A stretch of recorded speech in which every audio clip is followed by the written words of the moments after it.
Palavra ao senador Aécio Neves para os pronunciamentos. Vossa Excelência dispõe de 20 minutos. Senhor presidente, escreva como liderança, por favor. Vossa Excelência está inscrito pela liderança do PMDB, senador Luiz Oliveira. Senhor presidente, senhores senadores, inicialmente faço por dever de justiça, uma referência ao pronunciamento do presidente desta casa, ilustre senador Renan Calheiros, que me pareceu em grande parte adequado porque apresenta também, em nome do Congresso Nacional, um conjunto de iniciativas que podem sim ser tomadas por esta casa e que possam eventualmente, em parte, responder a algumas das questões colocadas hoje por milhões de brasileiros que ocuparam as ruas de todo o Brasil. Discordo, em parte, do seu pronunciamento no que diz respeito à possibilidade de termos uma constituinte exclusiva para tratar de determinado tema. Mas deixo para o final do meu pronunciamento, as referências a esta proposta da Presidente da República. Mas começo, ilustre líder Aloysio Nunes, líder Álvaro Dias, a dizer que na última sexta-feira ouvimos todos os brasileiros através de uma convocação de rádio e televisão, e dessa vez aqui registro uma correta convocação de uma cadeia de rádio e televisão, a Presidente da República dizer que gostaria, senador Flexa, de iniciar um novo diálogo com o país.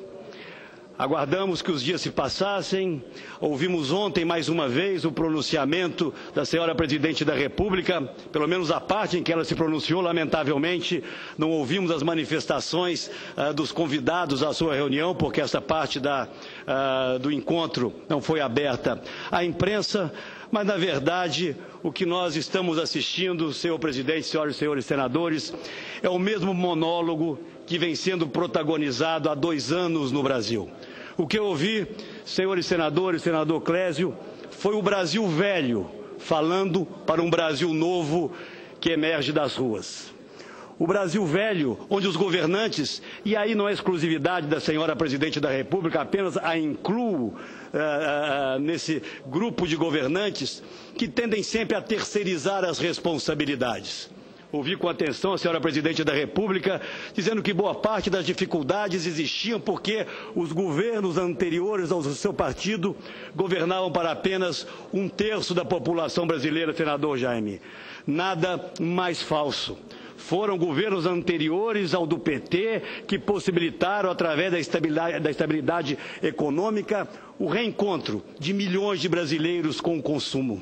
Dizia ainda a Presidente da República, mesmo que de forma subliminar, que não avançou mais porque teve barreiras enormes que não conseguiu ultrapassar. Jamais, senador Flexa, jamais antes na história desse país houve alguém ocupando o poder central com tanto apoio popular, expressado pelas pesquisas eleitorais, e apoio congressual, porque no Senado e na Câmara cerca de 80% dos parlamentares apoiam o governo da Presidente. Na verdade, senhor presidente, eu disse ontem e reitero aqui, eu, como cidadão brasileiro, e creio que muitos outros ficaram frustrados com as propostas da senhora Presidente da República. Até porque é impensável pensar-se num verdadeiro pacto com os brasileiros sem que as oposições sejam convidadas a debatê-lo. Este não é o país de um grupo político, presidente Jucá. Não é o país de um partido político. Cidadãos e cidadãs brasileiros que ocupam as ruas têm se manifestado. E é natural que a presidente os ouça através dos representantes que consiga identificar. Mas é essencial que a voz das oposições, que representam segmentos expressivos da sociedade brasileira, essa voz possa também ser ouvida. Não tendo tido este privilégio de sermos convocados como oposição a falar à Presidente da República e à nação, como fez, por exemplo, o presidente Fernando Henrique na crise de abastecimento de energia, ao convocar as oposições para lhe trazerem as suas contribuições. Uso desta tribuna, nesse instante, na condição não apenas de senador, mas de presidente do maior partido de oposição, para propor aqui algumas questões que dependem exclusivamente da vontade da senhora Presidente da República e do Governo Federal, para que sejam implementadas. Algumas delas dependendo de um apelo à sua base no Congresso Nacional, mas que, a meu ver, muito mais do que as propostas colocadas em cadeia de rádio e televisão, atenderiam a expectativas pontuais de boa parte dos brasileiros. Eu recebi hoje cedo, inclusive algo que gostaria aqui de registrar, uma lembrança, e começo essa minha explanação por esse passeio rápido do senador Randolph à nossa história, porque eu acho que, conhecendo a história, nós teremos sempre maiores facilidades para construir um futuro sem cair nas armadilhas do passado. Hoje cedo recebi de um amigo, o jornalista Jorge Bastos Moreno, uma lembrança de uma palavra do grande presidente da Câmara dos Deputados, Ulisses Guimarães, que há quase 30 anos atrás, senador Álvaro Dias, senador Pedro Simão, que certamente se lembrará dessas palavras. Até porque, nos pactos propostos pela senhora Presidente da República, sentimos falta de referências à questão federativa e à questão da segurança pública. Em relação à primeira, senador Táxi, dizia o então presidente Ulisses Guimarães: as necessidades básicas do homem estão nos estados e nos municípios, senador Walter. Neles deve estar o dinheiro para atendê-las. A federação é a governabilidade. A governabilidade da nação passa pela governabilidade dos estados e dos municípios. O desgoverno, disse Ulisses Guimarães, filho da penúria de recursos, acende a ira popular, que invade os passos municipais, arranca as grades dos palácios e acabará chegando à rampa do Palácio do Planalto. Portanto, senhor presidente, senhoras e senhores senadores, apresento aqui em nome do meu partido, mas também apoiado por outros partidos de oposição, uma agenda que divido em 3 aspectos. A primeira delas, da transparência e do combate à corrupção. A segunda, no novo pacto federativo, com a garantia de mais recursos para a melhoria dos serviços públicos e dos avanços políticos. E, por fim, medidas efetivas no campo da ética e da democracia.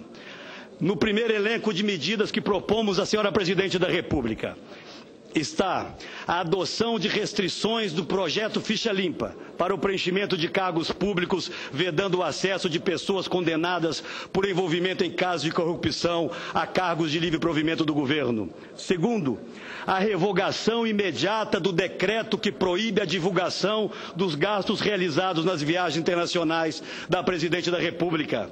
Ainda, falando de transparência e de combate à corrupção, propomos a liberação do acesso aos gastos feitos com cartões corporativos da Presidência da República, resguardando-se o prazo dos últimos 12 meses.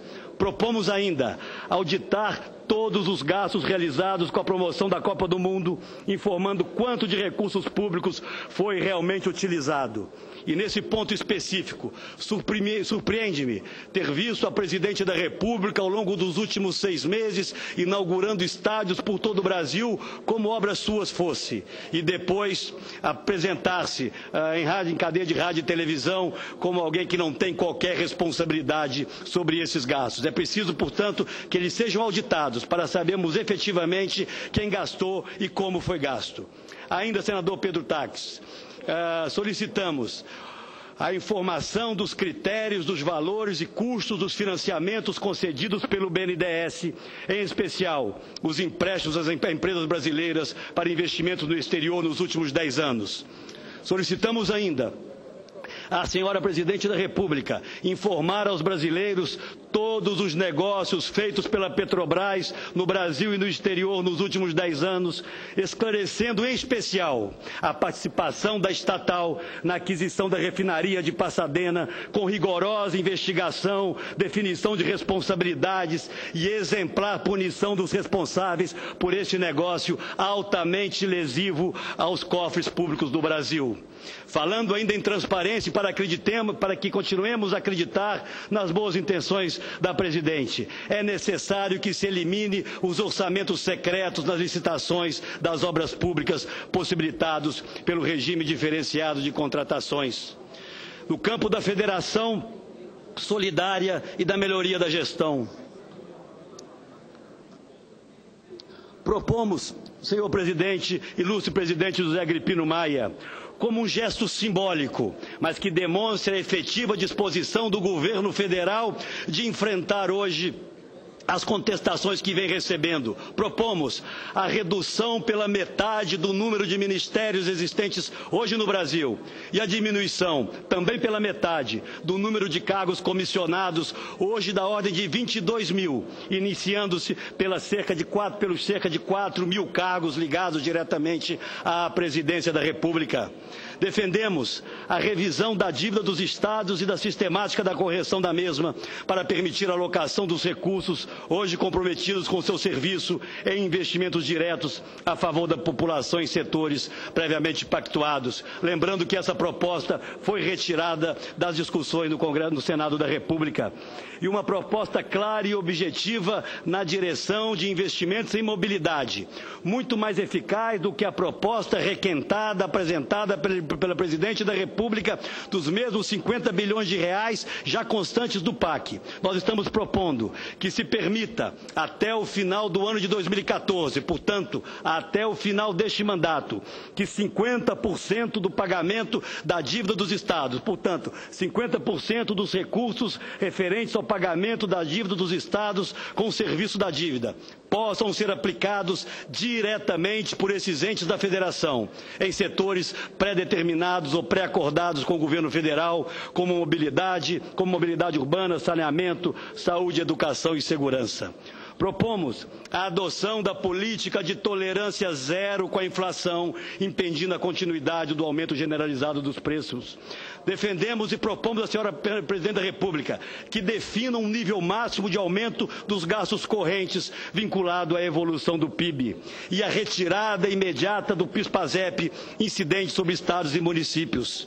Ainda, senhores senadores, no campo dos transportes, estamos aqui propondo que a senhora Presidente da República dê prioridade absoluta e conclua todas as obras de mobilidade urbana relacionadas à Copa do Mundo até o início desse torneio, deixando o legado definitivo para a população em linhas de metrô, em corredores de ônibus, avenidas, aeroportos.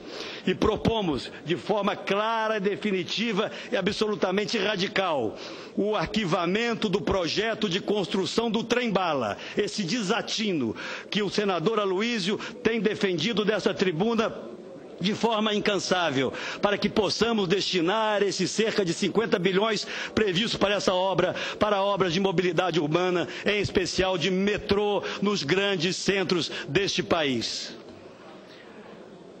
Ainda, senhoras e senhores, agora no campo da educação, estamos solicitando que o governo apoie de forma clara o novo Plano Nacional de Educação com investimento mínimo de 10% do PIB em educação, algo absolutamente essencial à transformação definitiva do Brasil. Propomos agora no campo da saúde, senador Ciro Miranda, a revisão da posição política do governo federal externada aqui pelos seus líderes e a retomada dos parâmetros originais da emenda 29, que determinava, e hoje o senador Flecha Ribeiro domina e relata essa matéria, obriga o investimento mínimo de 10% da receita corrente federal neste setor. Lembrando que os estados investem 12% da sua receita corrente e os municípios já investem pelo menos 15%. Estamos defendendo também e solicitando à senhora Presidente da República que dê uma resposta à gravíssima crise que afeta as santas casas e hospitais filantrópicos por todo o Brasil, garantindo uma justa e imediata correção na tabela do SUS. Ainda, senhores senadores, no quesito segurança, ausente da propositura ontem das propostas da senhora Presidente, o PSDB e partidos de oposição solicitam que o governo federal dobre os gastos hoje feitos em segurança pública, que correspondem a apenas 13% do total investido em todo o Brasil, restando aos estados e municípios a responsabilidade por 87% desses gastos. E ainda, o apoio a uma proposta que tramita nesta casa de minha autoria há quase 2 anos, que garante o descontingenciamento dos fundos constitucionais do setor, Fundo Nacional de Segurança, Fundo Penitenciário, de forma a garantir imediato reforço orçamentário para a operação das forças de segurança nos estados, algo essencial ao país. Essa matéria não tem tido o apoio da base governista para avançar nesta casa. Caminhando para o final, senhor presidente, apresentamos também à senhora presidente da República um pleito para que cumpram com o compromisso assumido com os brasileiros na campanha eleitoral, desonerando as empresas estaduais de saneamento básico, o que possibilitaria que elas dobrassem os seus investimentos no setor. As empresas de saneamento básico do país somadas hoje investem o mesmo, praticamente o mesmo, que gastam em impostos pagos ao governo federal. Ainda, senhores senadores, estamos aguardando uma manifestação pública, senador Agripino, da senhora presidente da República, contrária à PEC 37, apoiada por ilustres membros do seu partido e que retira os poderes de investigação do Ministério Público. Ainda, me parece que seria a busca de uma conexão com o sentimento do Brasil, que ela também manifestasse publicamente a rejeição, uma palavra pela rejeição da PEC 33, também apoiada pelo PT, que submete decisões do Supremo Tribunal Federal ao Congresso Nacional.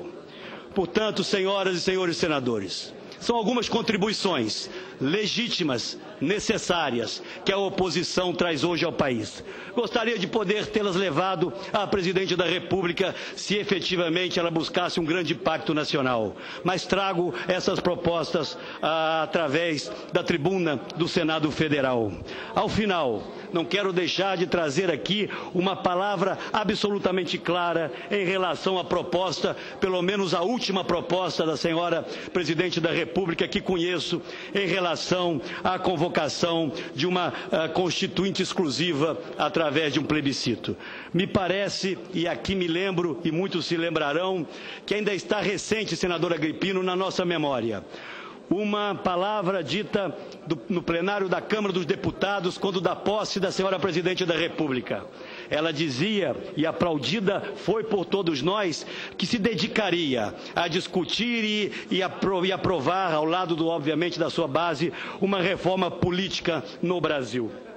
Talvez tenha sido o momento de maior convergência de todos que ouviam a presidente da República. De lá para cá, senador Randolph, nenhuma palavra mais se ouviu do governo federal e da própria presidente em relação à reforma política. E ela agora, sem qualquer consulta aos seus líderes nessa casa, e aqui a minha mais absoluta solidariedade a eles. Ela convoca governadores de estado e apresenta, quase que como num passe de mágica, sem consultas a quem quer que seja do ambiente político, sem consulta aos presidentes da Câmara e do Senado que a apoiam, a proposta de uma constituinte restrita. Não vou aqui me ater sequer às objeções jurídicas que a ela se fazem, mas certamente quero aqui dizer que me parece muito mais a intenção de, mais uma vez, abster-se das suas responsabilidades e transferi-las ao Congresso Nacional. Me parece, senhoras e senhores senadores, desnecessária, juridicamente duvidosa e perigosa essa iniciativa. Desnecessária, porque é perfeitamente possível fazer esta reforma através de propostas que cheguem ao Congresso Nacional e seriam pelo Congresso Nacional adotadas através de emendas constitucionais e através mesmo de projetos de lei. Mas é preciso que a senhora presidente diga ao país qual a reforma política que julga adequada, em que temas ela adentraria. Estaríamos discutindo apenas, senador Suplicy, questões relativas ao financiamento público ou à implementação, por exemplo, do voto distrital? Ou ela seria mais ampla? Poderíamos estar discutindo novamente o sistema de governo? Poderíamos trazer a discussão novamente do parlamentarismo? Quem sabe questionar o preceito da reeleição? É isso que trará tranquilidade ao país? Acredito que não. Do ponto de vista jurídico, ela é extremamente duvidosa e muitos depoimentos já foram feitos. Fico aqui com um feito ontem que me chamou a atenção pelo ministro Aires Brito. Nenhuma Constituição tem vocação para o suicídio. Por isso mesmo, ela não prevê a possibilidade de se convocar uma Assembleia Constituinte e muito menos uma Constituinte restrita. Poderia citar inúmeros juristas, mas fico em solidariedade a Vossa Excelência, senador Jucá, ao presidente Renan, que não tiver a possibilidade de apresentar a sua experiência e sugestões à presidente da República, com a palavra do presidente Michel Temer, escrita há algum tempo.